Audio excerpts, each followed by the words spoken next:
The Waterford Lady Wildcats played host to the Federal Hocking Lady Lancers in a tough TVC Hocking matchup.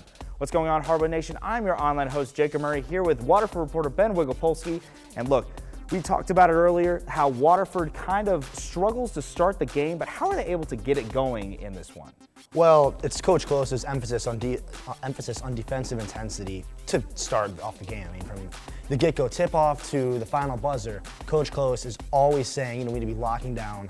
Emily Kern actually is arguably one of the best defenders on their team, constantly harassing the other team, making sure they cannot get a single assist, a pass, a shot, anything. They are constantly in their faces the whole time, and realistically, they are an extremely irritating team to play. Well, and that's what we try to do, is play defense. And that, if we don't play defense, you don't score 30 or 17 points and a half and win. So, so we're hoping that we get a little bit better defensively each game, and and that's what we have to do to win this year. You talk about how irritating they were, and it seemed like that's kind of what was happening to the Federal Hocking Lady Lancers. How was this defense kind of playing against the Lady Lancers in this one? Well, you see, the defense got to their heads and they started making a bunch of errors. I mean, they started to get out-rebounded offensively and defensively.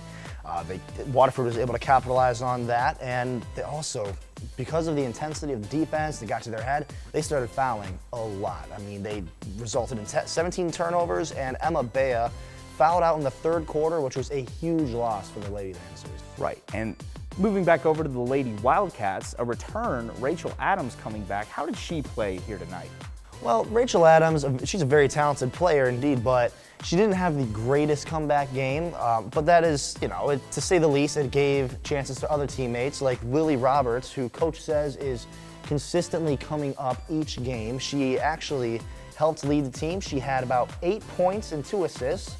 It was a total breakout performance in the second half, and that ended up leading them to a 43-13 win over Fed Hock. Right, and like we said, Rachel Adams, maybe not her best start to the season, but if you want to see if she can maybe get back into the rhythm of things, be sure to like us on Facebook, add us on Snapchat, and follow us on Twitter. And to catch all the live up-to-date scores, go to our website at woub.org/heroes. And I'm your online host, Jacob Murray, here with Ben Wielgopolski, reminding you to be heroic.